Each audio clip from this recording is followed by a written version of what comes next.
Welcome to the All Sorts Podcast. Ready for another deep dive? Absolutely. Always up for a fascinating journey. You guys sent in a ton of requests about Victorian death photography. Kind of morbid, right? But also, super interesting. Definitely a unique window into the past. So, big question. Why? Yeah.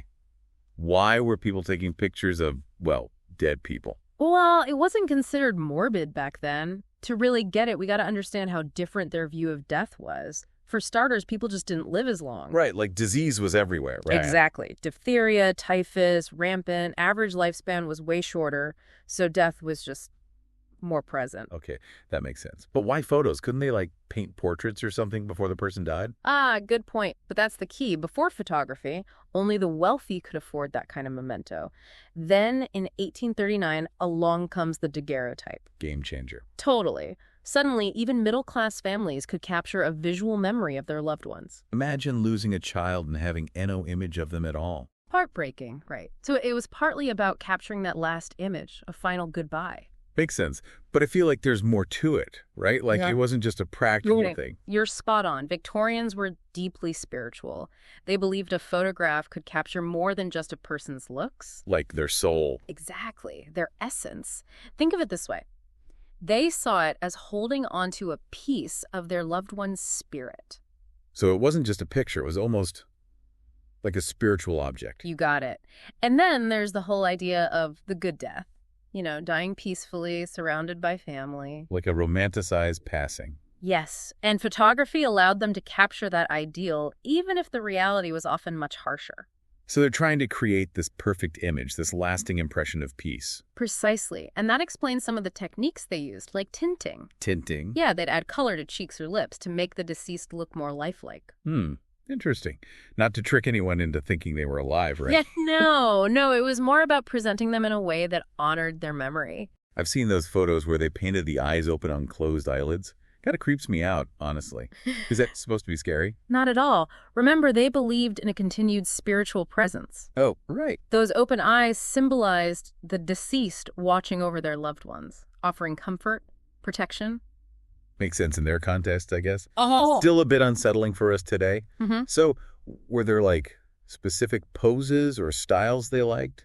Early on, it was mostly headshots or close-ups, presenting the deceased as if peacefully asleep. Right. But later on, things got more elaborate, sometimes even posing families around the coffin, like a final family portrait. I've seen those. Yeah. People just standing there looking all somber next to their dead relatives. Hard to imagine doing that today. It really speaks to how differently they viewed death. It wasn't this taboo subject to be hidden away. It was a part of life, Yeah. Something to be acknowledged, even embraced. So these photos, they weren't meant to be morbid or shocking. They were about preserving memory, honoring the deceased in a way that fit their beliefs. Exactly. And they give us this fascinating glimpse into their culture, their values, even their understanding of the afterlife. Things we can still learn from. I'm definitely seeing why you find this so interesting. It's like each photo tells a story, right? Yeah. Not just about the person who died, but about the entire Victorian era. That's it. It's about more than just the image. It's about the emotions, the beliefs, the rituals around death in that time. This is making me think about those old photos differently. Used to just find them creepy, but now I kind of see them as a way for people to cope with loss, to find meaning in a world where death was a constant presence. That's a great insight. And it's something we can all relate to, even today. That desire to remember, to honor those we've lost, it's universal. Okay, so we've talked about the spiritual side, the posing. But how did they actually take these photos? I mean, the technology back then must have been pretty primitive. It was. And that's where things get even more fascinating. Welcome back to the All Sorts Podcast Deep Dive. Still exploring Victorian death photography. And yeah, the technology was a far cry from our smartphones. So we talked about tinting, posing. What other, hurdles did these photographers have to deal with?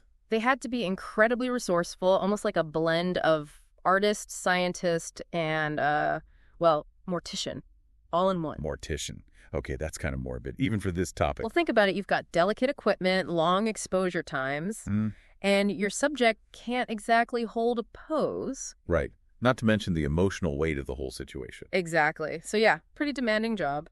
I guess I never really thought about how they had to, physically prepare the bodies. Were there like specific techniques? Absolutely. Yeah. Positioning the body, closing the eyes, often dressing them in their finest clothes. It Wow. was all about creating that sense of dignity and peace, even in death. It's a side of photography we just don't see anymore. That personal touch, almost like a final act of care. You got it. And it wasn't easy. Remember, early cameras needed long exposure times. We're talking minutes sometimes. Whoa, minutes. I Yeah. could barely hold still for a selfie. Right. So imagine trying to keep a body perfectly still for that long while composing the shot, dealing with a grieving family. Talk about pressure. So what about those posing stands? The ones you see in some photos. I always thought those were creepy. That's a common misconception. Those were mostly used for living subjects. Wait, really? Yep.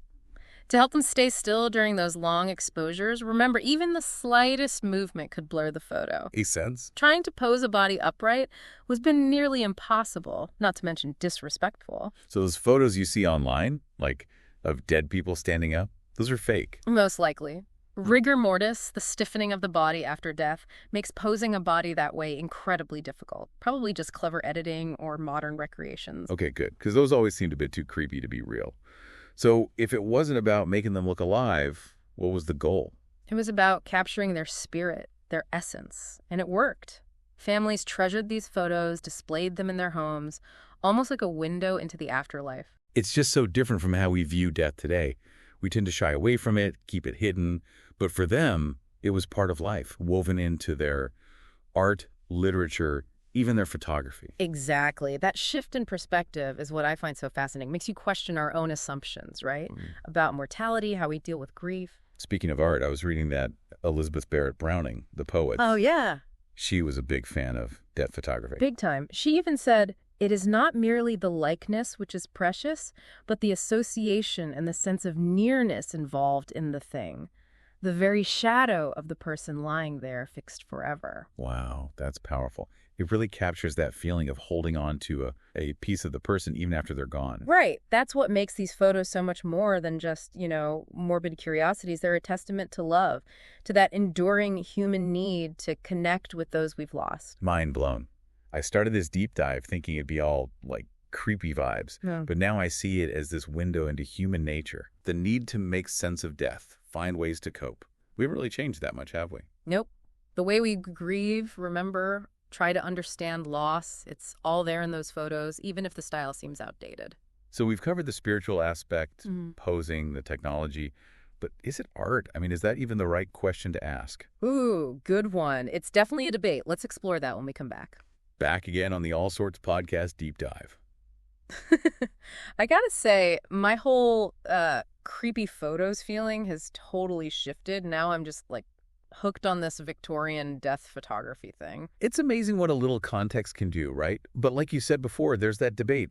Are these photos just historical records or are they actual art? What do you think? Honestly, I'm still kind of wrestling with it. Part of me is like, it's someone's deceased loved one, not a painting. But then the posing, the lighting, there's definitely artistry there. You've nailed the complexity. Some folks argue that art requires intent. Did the photographer want to evoke emotion, create beauty, beyond just capturing a likeness? So like if they carefully arrange the scene flowers, maybe the deceased holding a book that points to more of an artistic purpose. Exactly. And think about the viewer's reaction. Do they feel moved, disturbed? Does it make them think? That response hints at whether the photo transcends documentation. Okay, so it's not just about the technical skill, but also the emotional and intellectual impact. Precisely. And we can't ignore the historical context either. Back then, death was seen so differently. These photos were meant to comfort, not shock. Their art might be expressing something we just don't fully grasp anymore. Like that Elizabeth Barrett Browning quote, the photo held the person's shadow, their essence. We find that creepy, but to Victorians it was beautiful, maybe even spiritual. Right, art's subjective and bound by time. But even if we don't call all death photos art, they definitely inspired later artists who were making artistic statements, no doubt. And examples jump to mind. I'm picturing like those super creepy Gothic paintings. Not quite Gothic, but think of Sally Mann. Her What Remains series shows decomposing bodies, raw, unflinching, meant to provoke. Ooh, that's a little intense for me. But I see your point. She's using photography to explore death, decay, the whole circle of life, themes those Victorians were also dealing with. Exactly. And even in literature, Emily Dickinson. Her poems have that death-tinged beauty, Because I could not stop for death, he kindly stopped for me. It almost mirrors those photos where the deceased looks peacefully asleep. Whoa, I never connected that, but yeah. So whether we call it art or not, these photos definitely influenced how we depict death in art, even today. And not just art, our fascination with true crime, ghost stories, it all stems from that same human urge to understand death. The same urge that had the Victorians photographing it. This whole deep dive has been eye-opening. I thought it'd be all about morbid curiosity, but now I see it as this deep exploration of human nature. Guess we haven't really changed that much, huh? Nope. The way we grieve, remember, make sense of loss. It's all there in those photos, even if the style feels old-fashioned. Well, dear listeners, that wraps up our deep dive into Victorian death photography. Sparked a lot of interesting thoughts here, and we hope it did the same for you. And if this topic's got you curious, do your own digging. There's tons of info online, libraries, even museums, all exploring this fascinating practice. And for more thought-provoking deep dives into all sorts of quirky and captivating topics, be sure to subscribe to the All Sorts podcast on YouTube.